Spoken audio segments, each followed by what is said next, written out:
Toekomstige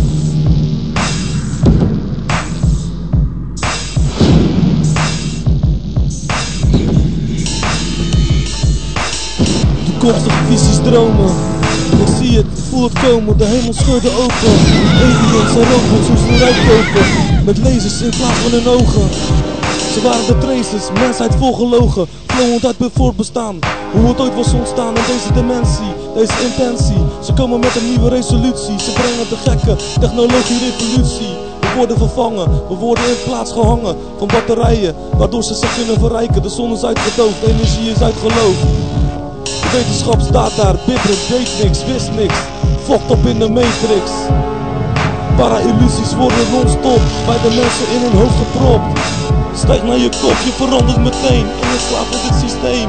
Een kleine radar in de mainframe, waar alles wordt gezien, waar alles wordt doorzien. De nevel zweeft als een deken op een kegelvormig beekje, waarboven engelen neerstreken van staal met laserrijfels. Klaar de evenaar gaten te slaan, daarna veranderen van baan. De waanillusie van de fusie als muziek, het laatste liefelijke, de muze van het nieuwe. De profetie betolkte liederen, vervlochten in rebels gebieden. Over revoluties tussen mens en illusie. Slagvelden gevochten, wou ze Half-Lied zijn de conclusie. Zowel robots als vlees, fucking androids, cyborgs, mecha's met mensen als facemaal. Het verhaal spreekt over tribe voor crazies, wou ze shit, het enige wat ik zie. Het vuur als poort voor ieder die droomt van zelfmoord. Je gaat door de grond en baant je een weg door illusies. Fucking cool, maar koudo nep, totdat je staat met de koor zo zorgeloos. In een wereld zwart geblakerd en afgestorven. Je laatste beetje een stukje hersenschors, op sterk water met een hart dat bloedt, het ruikt bedorven. Zo hangend aan slangetjes, shit die je doet verdoven. Je kan het niet geloven, er stalen angel op je rug. Of je wordt bedrogen, je voelt je nog net matig, nog net wazig voordat je wordt uitgeschakeld. Uitgeschakeld of geschakeld, je wordt ontleed door aliens op een medische tafel.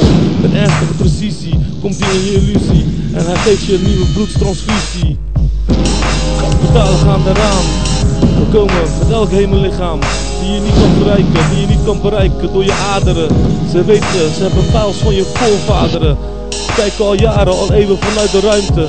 Bestuderen ze ons en onze gebruiken, onze religies, onze gedachten. Ze weten hoe ze het op één nacht kunnen ontkrachten.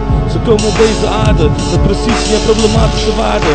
Neem het over, moet je weten dat die PK-shit nu hier is. De mensheid gaat eraan, want het is een virus. Hele legers, wezens, gevormd door een klein beestje in een schedel. Wakker gemaakt door jouw toedoen, ik weet die dag nog goed. Als gisteren wraak is zoet, de boetedoening gaat me goed doen. De oorlog woedt, ik sterf ver voor de bezoening. In de strijd om in de aarde kom ik gevaarlijk in vragen. Verantwoordelijk te dragen voor alle doden die vielen. En ieder die nu neerknielt, voor wie jij in het leven riep. De vervloeking die jij schiep, fucking terror die over mij afriep. Hoe het afliep, dat weten we allemaal. Want het is geschreven in het heelal en het voorspelt in het paranormaal. Brein van Nostradamus, maar je kan het je niet voorstellen. Want ik kan die torens van hem veel beter voorspellen. We doen de tijden van de dagen van de plagen van Mozes. Maar ik ben die 3 plagen van Mozes in het diep is een hogere dosis. Symbiosis en symbionten, connecten met paracrisp en robots waarmee we responden.